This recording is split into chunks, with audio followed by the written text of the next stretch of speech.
I'm going to play the Jim part today, since Jim is on vacation and currently in Ireland somewhere causing trouble. I'm Tim Yandel, and I'm the CEO of All the Leads. Today is June 15th, 2023, and this is All the Leads podcast number 433.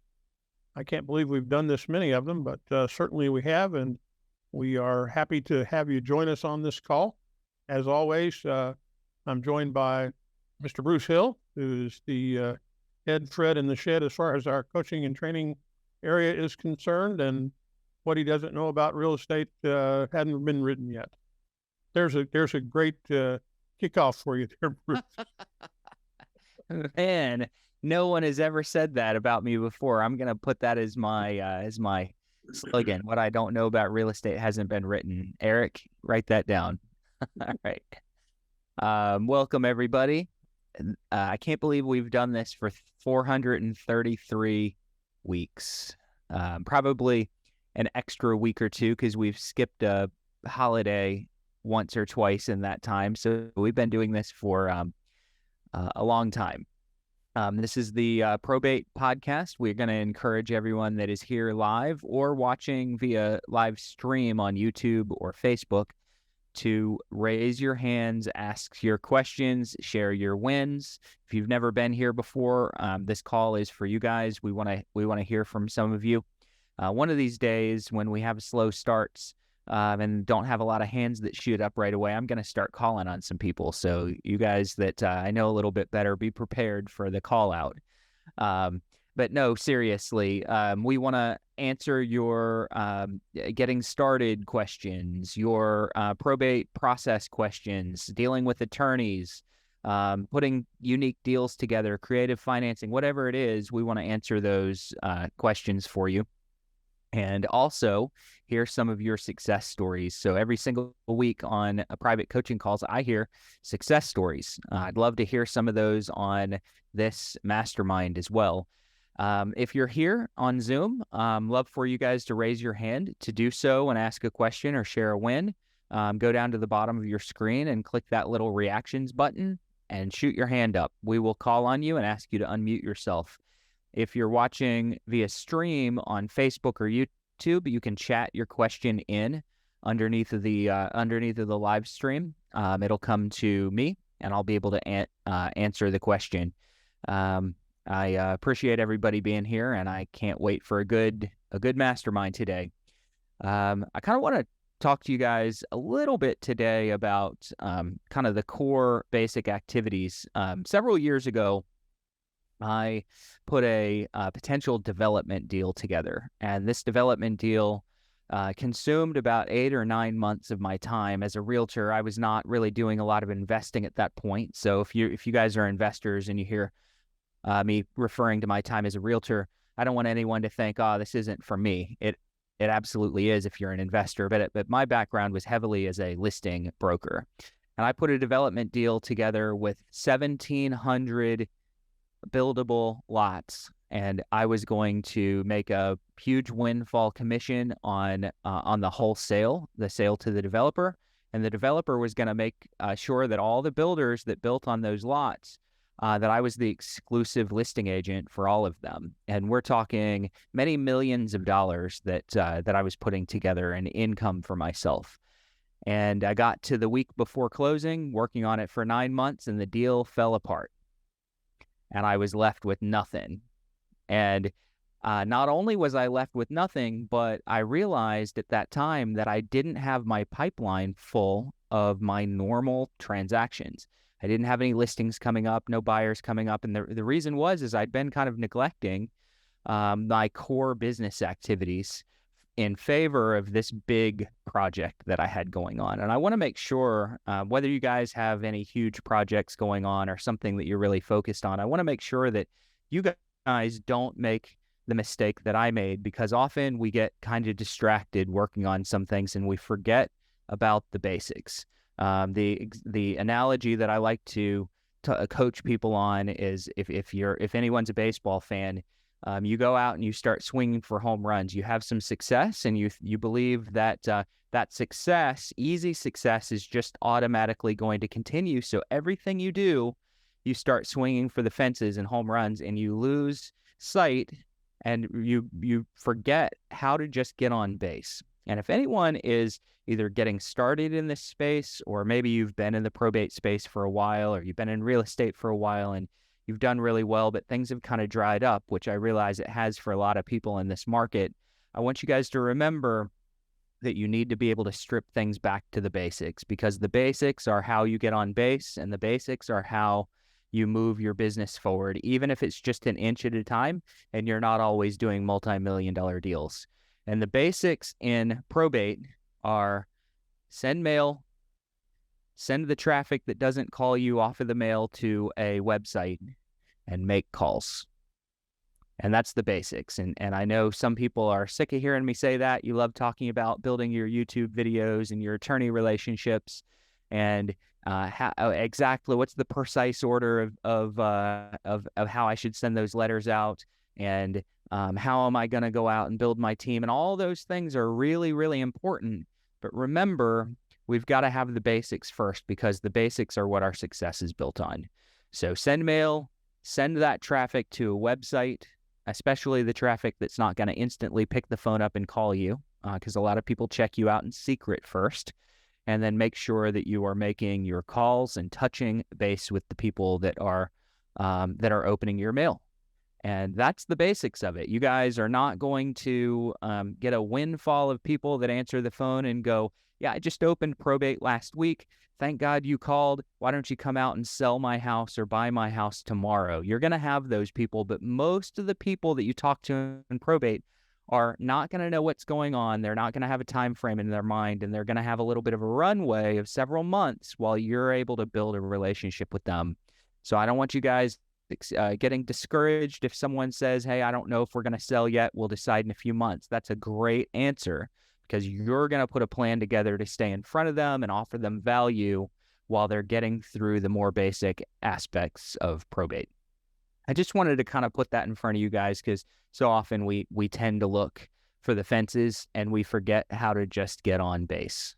And if you're doing any sort of sphere of influence business, getting on base is just getting face to face with your sphere of influence, making sure that you're in coffees, that you're having a phone conversation periodically. There's lots of basics that we forget when we start getting a little bit more advanced in our business, and don't forget those basics.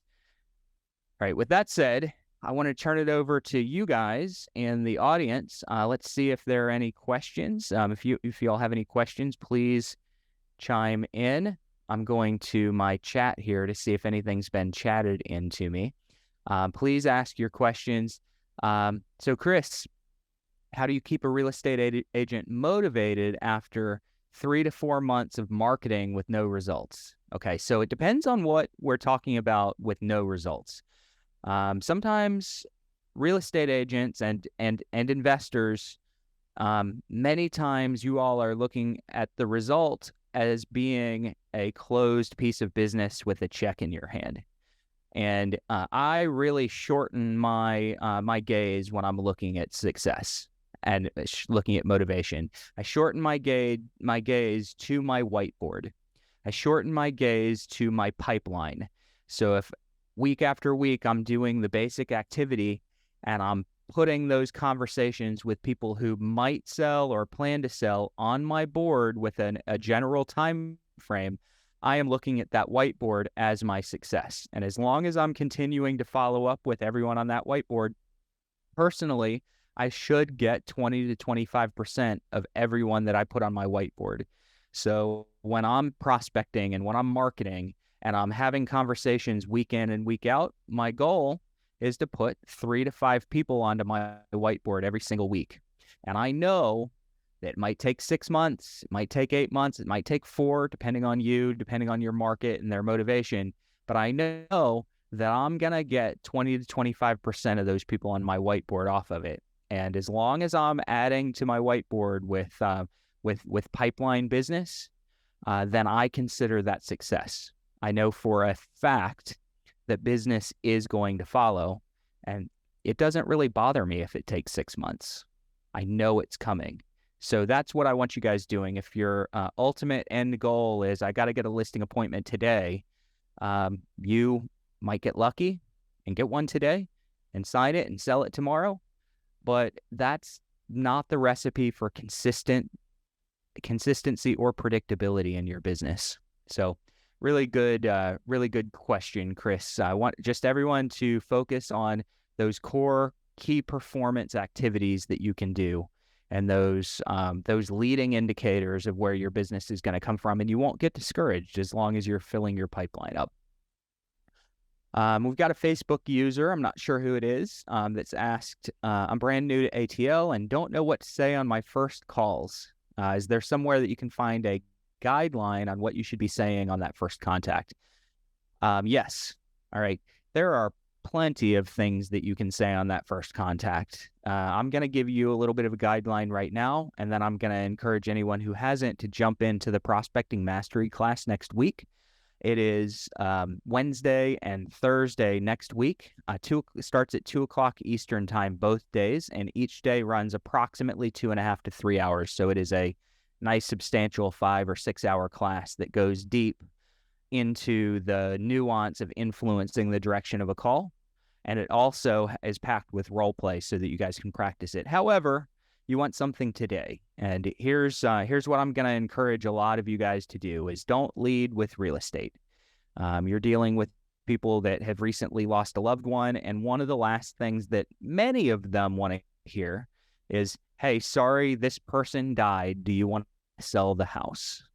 Okay. That's what they hear, even if that's not the words that you are saying. It's what they're kind of prone or apt to hear. So what I want you guys doing is calling and offering general probate assistance. Most people that don't know you on the phone are going to resist you, and I want you to be extremely comfortable and willing to accept any resistance that they give you. So almost everyone's going to tell you guys, hey, we've got it all handled. We don't need anything yet.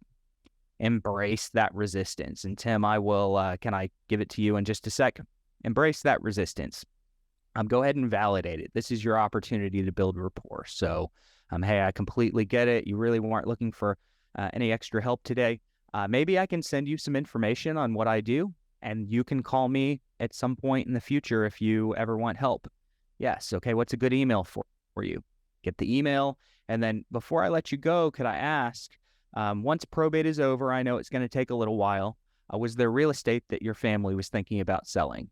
And now you pick the real estate up, and based on their answer, remember, they go on your whiteboard. That's your follow-up. Now, are there more subtle pieces that go into that I didn't cover? Absolutely. There are lots of ways to even turn that resistance into an appointment, but that's the basics of how I handle a call. So I'm offering more of a turnkey type of service to help with other aspects of probate. Mr. Yandel, you had something? Actually, it's a question of, and it's right on the line of what you're talking about. The answer that you're giving is kind of the same one that we usually say, and it's absolutely accurate. But I think one of the things we might offer to help, and I'll give you time to sort of think about this, is what are some things that if you're calling someone in probate and you know that they're there and you don't want to lead with, oh, by the way, I want to list your recently deceased relative's home. That's really what I'm calling about. What are some, like maybe 3 things that we could say that here are 3 things that everyone who is in the situation of being a personal representative is going to have to deal with? We're I think, making the assumption that we say, what are you having trouble with right now? Well, the reality is oftentimes you can kind of make an assumption that they're going to be having trouble with this, whatever that is. And it's gathering of the insurance information, or it's you got to open a bank account so that you can disperse funds, and all those kinds of things that are there. And I think maybe one of the things that would be helpful is maybe give them 3 things right off the top that when you first talk to somebody, you can say, well, are you having any trouble with this? Is this something I can help you with here, where they have the opportunity to add value? Anything like that you could respond to? going to respond to one thing, and then I'm going to actually push back just a little bit. I'll give you guys a couple of things, and then I'm going to push back on why not everyone is going to use these. So one thing would be insurance. If they have a vacant property, that property needs a vacant property rider, and their insurance agent probably hasn't told them about that. And if it doesn't have a vacant property rider and it gets broken into or burned down and it's vacant, the insurance company that they have and the policy that they have might not cover the loss. So you could talk to them about vacant property riders. You could talk to them about what happens if a squatter moves into the property. How are they going to get rid of that squatter if the house is vacant? Well, maybe you could put a no trespassing sign up that allows you to, instead of having to evict someone, you could have them trespassed. It shortcuts the time of getting someone out just in case there's a squatter that moves in. Another issue that people are going to go through is almost everyone has to figure out how to divide property and how much that personal property is worth. So that could cover anything from an estate sale to helping family figure out the value of personal property. So you might want to have a good estate sale company that could evaluate the property, or a good antiques appraiser that could evaluate belongings so that the family can divide it properly. Now, what I find a lot of times is when you don't have any relationship with a person and you're a voice on a phone and it's the very first time you've had a conversation with them, most people resist almost anything that you're going to offer right here on the spot. So you guys could offer all of those things, and they might need all of those things. But remember, they might not know that they need them yet. And they also, even if they know that they need them, they may not trust you yet. So the fastest way to build trust is when they've rejected or resisted. Let me use that word. Resisted is a lot better way to look at it. When they've resisted what you just offered, embrace that resistance. Don't disagree with them. And Tim, I'm going to ask you, what's the best time to handle an objection? Before it happens? Before it happens. So if you feel like there's resistance coming, if you feel like someone's going to say, hey, I have an attorney doing everything, if you feel like someone's going to say, hey, I have it all handled, handle that resistance or objection before it's happened, if at all possible. If it happens and you haven't already dealt with it, embrace it. Make them feel like it's the most normal thing in the world. So if someone tells me, I don't need your help, I'm going to say, that's wonderful to hear. I'm so glad that you have everything handled.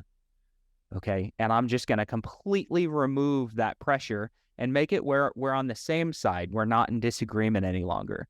Now, one of the objections that we hear most often is our attorney is handling everything for us. I don't need you. My attorney's doing everything. And we know that that's not the truth. But this is one of the worst times to say, well, actually, did you know that you're wrong? Your attorney's not going to do everything.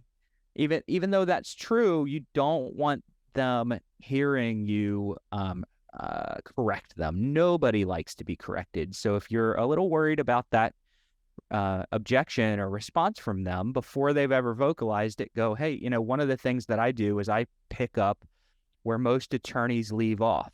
I handle things around the real property clean out, sale, things like that. And a lot of attorneys don't do that. Could I ask you a question? Were you already working with an attorney? Okay. Everything that you say should be followed by a question, because the question is going to allow you to control where that conversation goes. If you make a statement or a claim and you just leave it there, they could respond with one of 1,000 different things. I want to always end with a question so that I'm in total and complete control of the next topic that comes up. Now, we're getting a little bit advanced here. I don't want to go. I just dropped a lot on some of you. And if you're not an exceptional prospector, I don't want to go too much deeper because I don't want you guys getting confused. If you join the Prospecting Mastery next week, we're going to make sure that that you have plenty of role play to go along with these individual techniques that we're talking about. Hey, Bruce, one of the things that I think I was also getting at in this is that a lot of what you talked about is always, obviously, we're assuming that there's real estate involved. And in that first conversation, you may or may not know if there even is any. And one of the things that I think is something we've not really talked about on here ever that I'm aware of, and if we have, I may not have been present that day or wasn't paying close attention, but it's digital assets.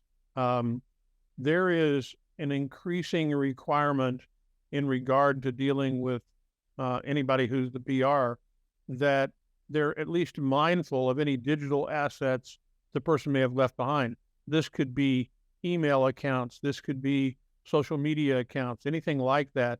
Those increasingly become part of an estate, whether they're a liability or an asset, or as importantly, a method of communicating. And the communication side of it is that, one of the discussions that you could have with them is, have you given any thought to what you're doing to secure the digital assets of the person who's passed away? That doesn't assume there's any property involved or anything else. And they may not know anything about that at all, about how to do that, what that even means. And so I think one of the things that we're gonna do in the coming months, weeks even, is to take a little look at that and see what we can arm you with to do that. But that becomes increasingly important, especially from a communication standpoint. Marketing the things that might need to be marketed out of the estate. Certainly social media is a great way to do that, but also just getting in touch with anybody that you might need to reach out and touch, and you can't do it conventionally, or even other heirs or other creditors or anything else. Securing those digital assets is important, and that has nothing to do with real estate or anything else. And most of the people you're talking to will have never even considered that. So it's a great way to break the ice, and you're adding value right up front. You don't want to make it threatening at all. Say, well, that's great.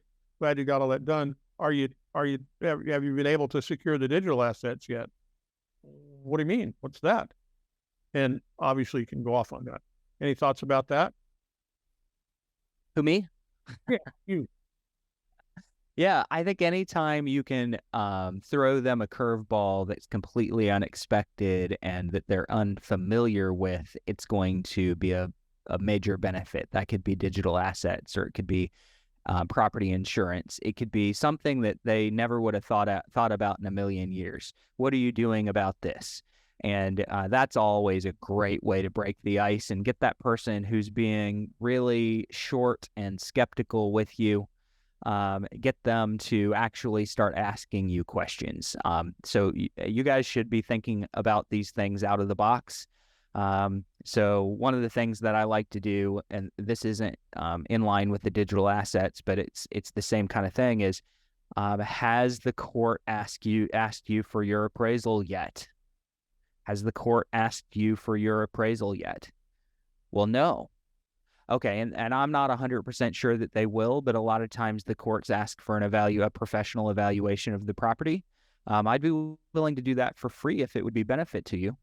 So being able to ask things that they probably haven't thought about, it just really opens those conversations up. I'm going to repeat, though, I want everyone to know that just like you, when somebody cold calls you and you don't know them, just like you're skeptical and resistant, these folks are going to be skeptical and resistant. Not rude, just not super chatty and talkative. Your job is to break the ice and to disarm them and disarm any resistance. And remember, move them to your whiteboard, move them to your pipeline. Disarm the resistance, move to your pipeline. Now, as you get more advanced in prospecting, you'll actually take some of those people that are resisting you in the beginning and you'll begin to close them on appointments right away. That's for those of you that are good prospectors, or for those of you who aspire to be a good prospector. You'll move people to appointments. But if you're not good at it yet, and it's the first time, and you're kind of you're a little timid about making those calls, remember, disarm resistance, move people to your long-term follow-up plan, and you'll be just fine. Let's go to Mr. Dwayne Olson. How are you? You can go ahead and unmute yourself. Hear me? Yes, sir. Yeah, I'm doing pretty good up here. It's a good day weather-wise. We we've had some rain recently, which we badly needed here in Maryland. I'm thinking now. I've had the website for 3-4 months. So others may be when I say it, may be tempted to think that I'm not spending much time on it. And I have glanced through it a few times, but I'm thinking that some of these things you're bringing up are probably in the Q&A area of the website. And my point about that is it gives you a good resource to point to, gives you a good crutch. I mean, as soon as I heard that y'all had a website, that got my interest, and I went ahead and got it just because it's a good support thing. Mm-hmm. So, adding that or suggesting while you're talking, if you go to my website, blah, blah, blah, click here, you'll see here is a list, et cetera, et cetera. Yes, and absolutely. I'm thinking that if there is something that we'd like to see that's not there, we can do that by contacting support. Yep. Am I right? Yeah, the support can add things. They can add checklists and lead capture forms and lots of different things. So talk to support when you need those things.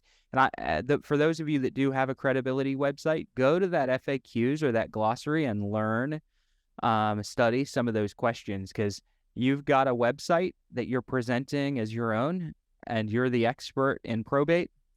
And people need to know that they can go to your site and learn about the probate process. If you're still unfamiliar with the probate process, you should go to your own site and learn about the probate process. If you're presenting it on the website, you ought to know it in your head too. So that's a great resource to learn from. Is that Q&A, and then when you're on the phone or potentially sending letters, 100% direct people to an individual page on your website. That's fine. I've always said that it's kind of silly sending letters if you're not sending people to a website, because not everybody opens your mail today and calls you today. Some people secretly stalk you for a few months, and then you show up to the house after a phone call converted the lead, and you get there and there's 5 letters on the table, and you didn't even know that it was the mail that had procured the appointment. You thought it was the phone call, but it was the combination of those 3 approaches.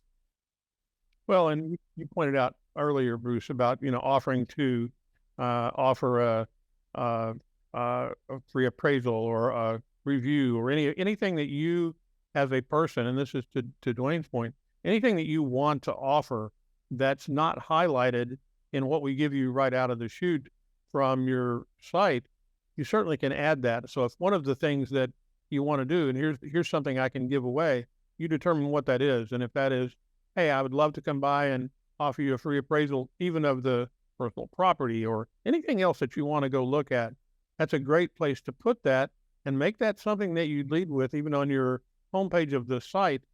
Put a striped banner across it that says, hey, free whatever it is available, click here, and you start collecting information. And that's a great way to customize your site. And the people who are being more and more successful using their site, they take what we give them. We give you everything but the kitchen sink to start with that we can think of, but we can't personalize it to you. We can't put your soul in there. So if you're extremely comfortable offering a particular service or, something in writing or anything else that you want to do, make sure that you ask us to help you customize your site to do that. It's there, and if you're, capable of doing it yourself, you can do it. If not, we can help you do it. If it's something that requires a little bit more than just a few minutes, it might have a small charge to do it because time is money, but certainly make sure you customize your site. And better than, from number standpoint, more than half of our folks who are subscribers, and certainly almost all of our long-term subscribers, do have websites. And Bruce made a great point. When you're sending out printed material and you got no place to send them from that, you're stuck with whatever's on that piece of paper or that postcard or that whatever it is. If you don't have anything else, you can't extend that conversation unless somehow you talk to them. And you need to have a website to at least back that piece up. So I think that's pretty important. Yep. Perfect. If there's nobody else with their hand up yet, I'd like to briefly touch on something else. Sure. Go ahead, Dwayne. Near the end of, I think, last week's call is when the subject came up about the addressing some of the older leads, which if I remember or recall here, it's been mentioned more than once by you, Tim, Jim, so forth, and that is the benefit that people are not necessarily aware with, certainly myself, of knowing how to address older leads, stuff that's 6 months, 1 year, year and a half. There must be a science to that some way, somehow, that in practice, I guess, will develop. To me, I just want to say that if in fact the number of people that you or others have indicated around here that are not very active, including myself, that was one of the best pieces of information I've heard in a while. It was encouraging because, I've put off doing it, but now I have, as I understand, the ability to go in here and work some and salvage that. So I think that's a great thing. If you have anything to add to that, since nobody else is waiting. I do. Thanks for bringing that up. Yeah, right. You used a specific word a minute ago that was the perfect word that you could have used because it was wrong. Okay. And it gives me a really good launching point. You didn't mean it like this. You were just talking. So you said, is there a science? And with marketing to anyone, probate, your sphere of influence, vacant properties, absentee owners, notice of defaults, divorce, whatever it is, when marketing and prospecting for that matter, there is no science. This is an art. It's an art, and that when you put a letter in front of someone, you put a letter in front of 100 people, one person's going to open that letter and say, this is exactly what I was looking for. I need to work with this person. Another person's going to open the exact same letter and say, how dare they ask this? 90% are going to open it and go, hey, this is interesting. It may be for me now, maybe for me later. Maybe I'll set this to the side and call them later. Maybe I'll go check their website. There's a lot of people that are in the middle across the spectrum of how dare they ask me this, and I can't wait to work with this person. They're offering me exactly what I'm looking for, and that's what marketing is. There's a spectrum of different responses and feelings that people are going to have. The same thing goes with your phone calls. You're going to have people that answer and they just are so excited that you would call in and offer them a service like this. You're going to have people occasionally, and nobody get worried and cut your prospecting out, but you're going to have people occasionally that are mad that you've called them and offered something. They're grieving. You're going to have a whole lot of people in the middle on that spectrum, though. And it's the people in the middle that fill your whiteboard up, and it's the people on the edges that it's a one call and done. The person on the edge that gets really happy, it's one call and you've got an appointment. The person on the edge that is a one call and they're mad, you don't have to call them again. So I want everyone kind of recognizing their spectrum. Now, when it comes to the older leads that Dwayne was talking about, we're referring to people that have been in probate for 12, 18, 24 months, and maybe they're long done with probate. Maybe they're just wrapping it up.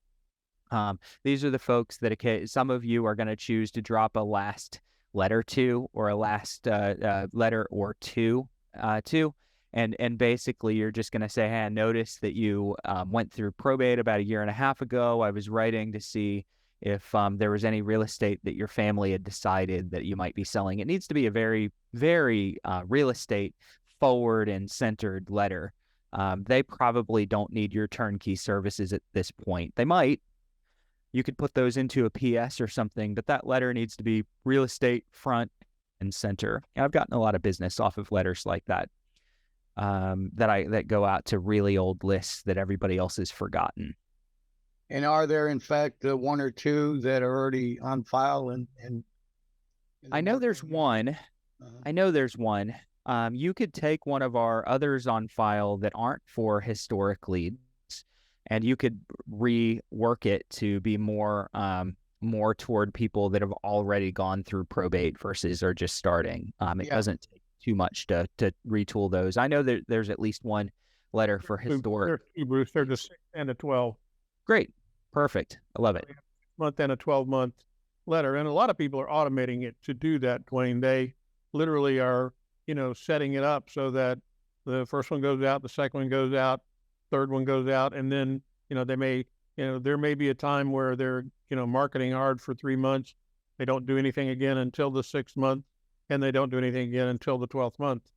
And the only thing I'll tell you, and this is really a Jim story, is, and it backs up what Bruce said, every single time that, we frequently test what we're doing, and every single time we put a campaign out to a 6-month-old group in Jim's market or a 12-month-old group in Jim's backdoor market, invariably something comes out of it without every time we've done it, it happens.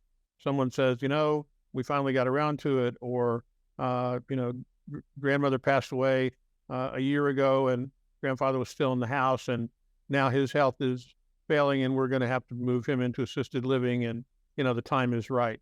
And that's what you got to remember, is that it's a life transition process. It may not happen all at once. You're just trying to build that relationship and be top of mind whenever it happens. Mm-hmm. Yep. And one other quick thing, and I'll get off this because it's important. Somebody asked in the group, how do they get started with their website? All you need to do that is just contact support. They'll point you in the right direction, or your marketing implementation specialist, who you should have already had a conversation with if you've been with us for a bit. That's part of the thing that's usually happening, certainly within the first week of joining. You'll be talking to the marketing implementation department, and that's what they're there for, to help you build your marketing campaigns, get your website squared away, make sure your letters get set up and ordered.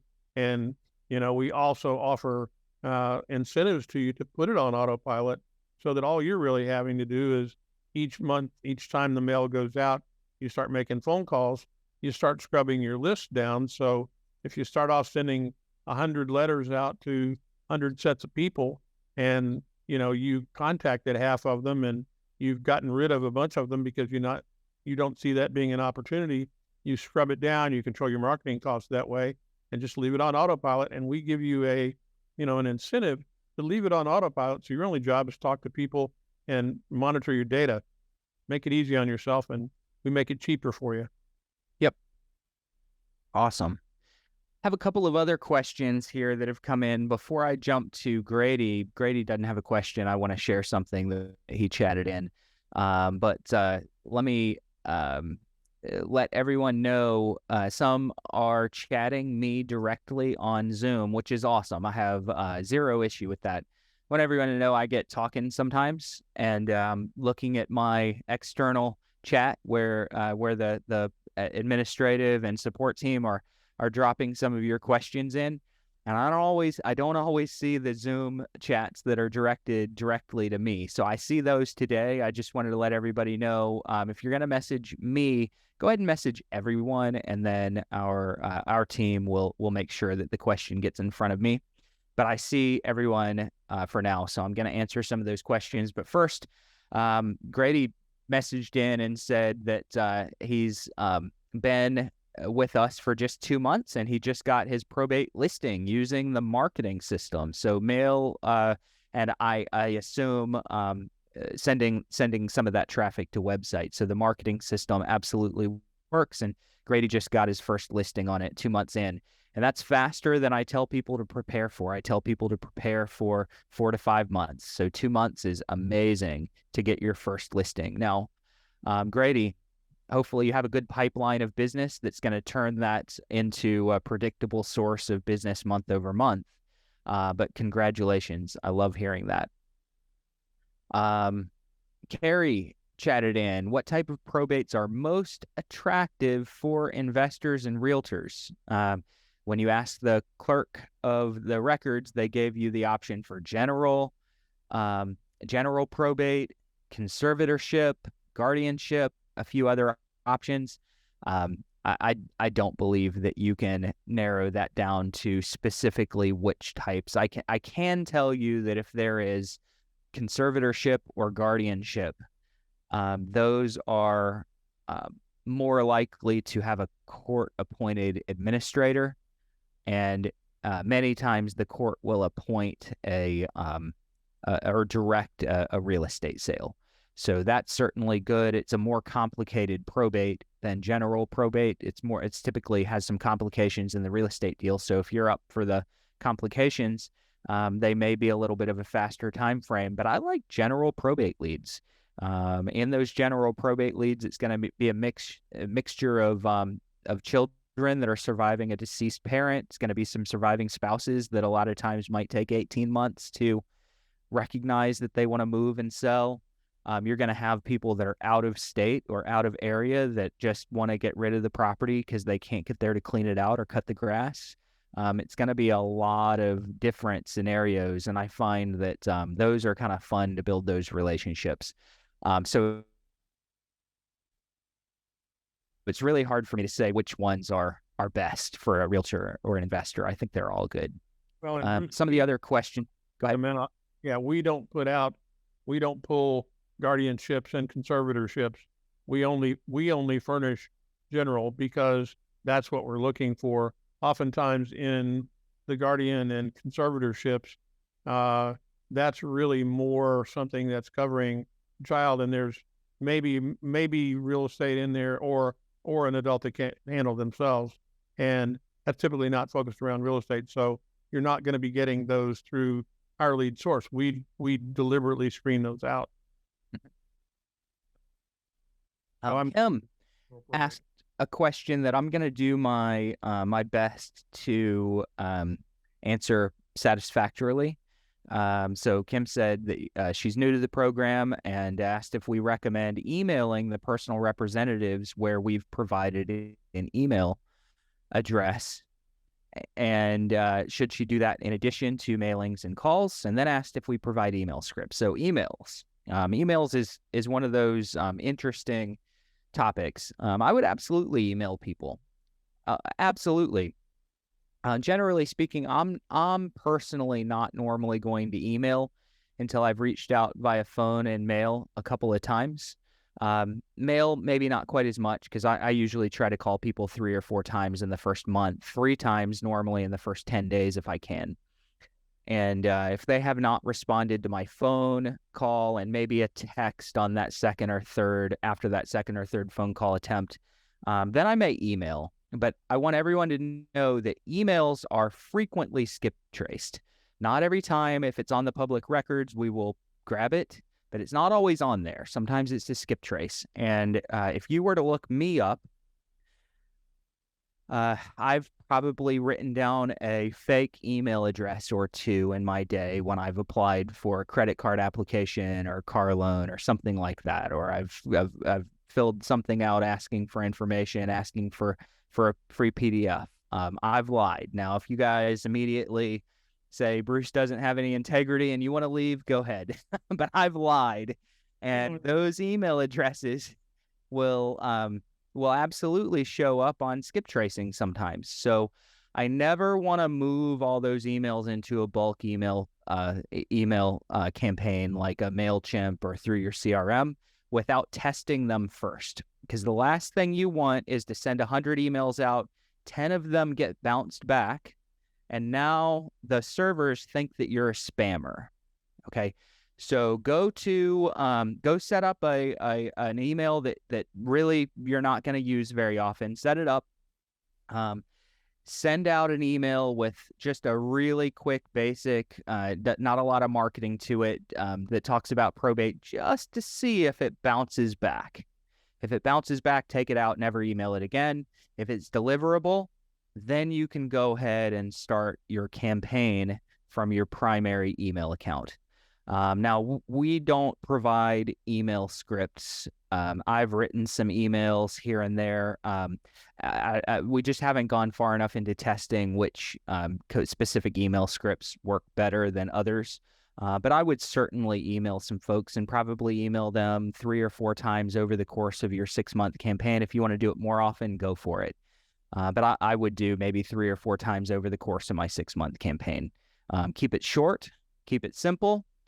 You don't want to lay out something that they're never going to read. A paragraph or 2, or even really short paragraph is totally fine. You're just checking to see if there's anything that they can help with, and referencing your letters and your phone calls.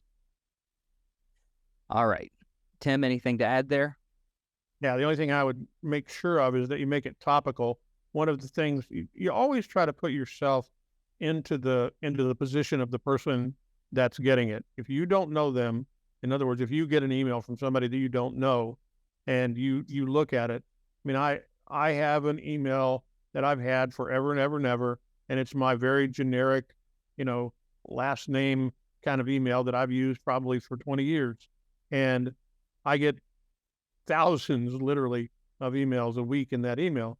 And I scan them. I literally scan the headers for every single one of them. I always look at it. And the ones that jump out at me from people that I don't know typically have something to do with a very local issue. Now, it could be, a lot of them that I see, I live in a county called Brevard, and so something in that header that says Brevard County, and it has to do potentially with Brevard County property values or probate in Brevard County, anything like that, where, well, maybe that's interesting. I ought to look and see what this person's talking about. And you just, like Bruce said, keep it short, keep it simple, and always put a call to action. For more information, click here. The click here needs to take them to your website. Or obviously you want to put your phone number there, and they've got your email because it went out, but certainly having a website to drop them to or a phone number that they can call, at least you've got a call to action, and that gives you some value. But don't put a long email there. You can do that once you've got a relationship going and you've established some dialogue. I'm a big believer in long form stuff, but certainly not out the chute. You want a quick pop. Yep. By the way, Eric's our marketing guy and hosts the podcast or the Mastermind. I've gotten a chat from Audrey that says that there isn't an option to chat with anyone else except for me directly. So we'll fix that setting moving forward. And I apologize to those if if in the past I've missed your messages. Sometimes I'm not looking at the Zoom chat. So Jeff said he understands that All the Leads offers fulfillment on the 4 mailings in Frank Patrick's program, and asked if this applies even if you're not currently getting All the Leads. So Tim, does that apply? We are a professional mail house and print shop, and we're in business to do that. So if you have anyone that you want us to mail to, we will gladly do that for you. If you have your own set of leads that you want us to mail for you, we'll do that. You may talk to your marketing implementation specialist or contact support. Same thing's true as far as Frank's stuff. We are the main fulfillment arm for all of Frank Patrick's stuff. And, we love doing that. Anything that you want printed. And by the way, just very importantly, doesn't have to be probate at all. We have people that are doing, 5 and 10,000 piece mailings to local market, doing farming mailings, all sorts of stuff. Door hangers, flyers, anything that you want printed, we do that. And we are glad to do it. And we do literally thousands of pieces a day for all of our customers. So whatever it is, we'll do it. Yep. Awesome. So Audrey asked if anyone works with guardians. Okay. So I'm going to ask everyone on here, those of you that are on the call, just throw your hand. Actually, don't do this. Don't raise your hand, because then I'm going to call on you. Go to the reactions button and click reactions, and then click thumbs up if you have worked with guardians. I want to know, guardianship attorneys and guardians, I want to know who's done this. I have, and I'll tell you, everyone here, that you guys should be identifying guardianship attorneys in your market and pursuing them, building relationships with them. Many times they are solely responsible for the decisions on real estate as a protector of either the people that can't mentally make their own decisions or be counted on to make something that's wise, or the underage. And you have a relationship with someone like that trusts you and that you've done a good job with. It is worth so much. So much. I've got 2 guardianship attorneys that I work with that bring me business every year, multiple pieces of business every year. So get a guardianship attorney into your network. And Jeff, I saw an answer to that Jeff gave you a thumbs up there. And Jeff, if there's anything that you can add to that in regard to how you're dealing with them and what that has looked like for you, if you'd like to talk about it, if you would raise your hand, we'd like to talk to you about it. So if that's something you'd like to comment on, please feel free to do that and just raise your hand and we'll call on you. If not, that's fine. I don't want to drag it out of you, but certainly we'd like to hear from you. Mm-hmm. And that's the last, by the way, that's the last question that I have in chat. So if Jeff wants to chime in, and Kim just asked another question. I'll answer that in a second. So if Jeff, you want to chime in, raise your hand. Anyone else that wants to ask a question or share a win, raise your hand. We'll call on you. But Kim just asked if anyone ever markets to accountants. Accountants are certainly on my team. That was a really long pause, by the way, for those listening to the podcast later. We didn't cut out. Accountants are definitely a good person to put on your team. I don't really market to them because I don't find that there's a lot of business that flows back this way. Business typically flows from the realtor or investor to the accountant. So what I want everyone to recognize is sit down and list out all the professionals that you work with, and then put arrows on how the business flows. And what you're going to find is that often when you list the attorney, you're going to put arrows where the business flows to you. Now, I'm going to encourage you guys to put an arrow that runs both ways between you and the attorney. Accountants, often it's you to the accountant. Financial advisors, it's you to the financial advisor. Contractors, you to that person. So I want to figure out how business typically flows between you and the different people that you put on your team. And you can always reverse engineer the way that you're delivering value and who you're going after based on how the business flows. Accountants, Kim, go get accountants. I'm sure you could turn them into good referral partners. I find that we're normally the ones that refer them, though. So all right, Jeff's hand was up. It went down. It was, and I just asked him to go ahead and unmute. Jeff, if you can unmute yourself, certainly we'd like to talk to you. On the spot. All right. Any other questions, guys? So, I think that's it. Jeff Okay. Not raising his hand there, so I'm guessing It's all good. That was an on the spot. We were gonna put him on the spot. Eric just posted in chat. We've got free probate foundations class coming up in a couple of weeks. First Wednesday of July. We have a prospecting mastery class coming up next week. If you're an All the Leads subscriber, it's only $149 and it's worth its weight in gold. I should charge way more for that. It is packed with great stuff and role play throughout. So about a 6-hour class for that. But guys, go join those if you can. And we've got a hand raised. Our friend Casey. Casey, go ahead and unmute yourself. How are you? Hey guys, doing well. You hear me okay? Okay, Yeah. good. So I just had a quick question. I like to advertise myself as an investor and kind of being that one-stop shop, but within my print advertising, which includes the letters here, I say that if you want to get, the most out of your property, the most you could possibly get is going to be market value. In order to do that, we could go on the market. Now, I recently sent a letter out and the person that received it was also a licensed agent. And she looked me up and she called me because I was not advertising myself as an agent. And she said, hey, you're a licensed agent. Why don't you have any of your brokerage information on this letter and your license number and all of that? So just curious, because I was not, in my mind, I wasn't thinking, well, I'm not, I'm advertising myself as an investor, a solution specialist, a problem solver. I'm not advertising myself really to put it on the market, but I do say, if you want, if none of these other options are a good fit for you, you might be a better fit to go on the open market.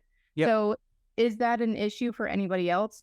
Just putting it out there, does anybody else put their brokerage information on their print marketing? So I'm curious to hear other people's responses there, but I'm going to go ahead and say that you have to put your brokerage information and your status as a realtor on the market, on your marketing. It doesn't mean that it has to be front and center and you have to draw everyone's attention to it. But if you are offering a real estate-based service at all, even if it's just buying, and you're a realtor, you have to disclose that you're a realtor. And depending on the state, you probably have to put your firm on there as well. So the way that I would do that if I was offering more of a turnkey concierge service is I would probably put it in a footer. Being a realtor, you need fair housing, you need your status as a realtor, MLS that you're involved with, and those can just be logos. And then your state, if you're licensed, may require you to put an address and your firm on there as well. It's okay if those go in the footer, especially if you're not emphasizing that particular real estate listing service. But again, every state's different. Some states are going to want you to have a really big, bold logo with the firm that you're affiliated with. Most don't, but some do. Mm-hmm. In addition to that, the other thing that you probably are going to want to do if you're putting that on, since you weren't doing it before, is simply a little paragraph, maybe towards the end of your letter, whatever it is, that says, in addition to that, should you be looking to list it, I can certainly take care of that for you, because as you can see below, I'm also a licensed agent in this marketplace and provide these services. Mm-hmm. So don't just stick it on there and look like you're masquerading as an investor only. Make sure you call it out and you're proud of it. All that does is enhance your value to them. They can see that you're far more than just an investor. Right. Mm-hmm. Yep. Thank you. Yep, perfect. Thank you for the question, Casey. We've run into that a lot. I've had brokers at my brokerage challenge some of the letters that we have written, and I've had to call and argue how they are compliant, and they are, by the way. But every now and then, other agents see things, and in some cases, rightly see things and call you out on it. And unfortunately, Casey, in your case, that other agent, they were correct in calling you on that. So get your brokerage information added on there. Check your state rules and see if you have to list the brokerage address, things like that. For the most part, most of that can go in the footer. But I would certainly, to Tim's point, bring it up. If that's not the thrust of your message in the body of your letter, you could always bring it up in a PS line as well. And you know what? Right. That's taken us pretty much right to the top of the hour. If we don't have anybody else, kind of a last call here. If anybody wants to raise their hand, if you've got a last minute question, but if you don't, I think we're about ready to send this to press. Anybody got anything else they would like to ask Bruce? If not, we'll try to close it. Part? You want to close? I'll close it. So I'm going to do my best Jim impersonation. If you've never been here before, this isn't going to make any sense to you, but I want to thank everybody, each and every one of you, realtors, investors, other professionals, for joining us today. I want to challenge you guys to take one idea, one thought, something that was delivered today, and put it in practice in your business, and come back and share your results next week with the group. Same time, Thursday, 1 p.m. Eastern time next week. And if you're not in Eastern time, you're not invited. No, just kidding. Yeah, if you're not Eastern time, you got to do the math and figure out what time it is. 1 o'clock Eastern time. Good job, dude. Have a great weekend, and to all of you fellow fathers, have a great Father's Day. Bye now.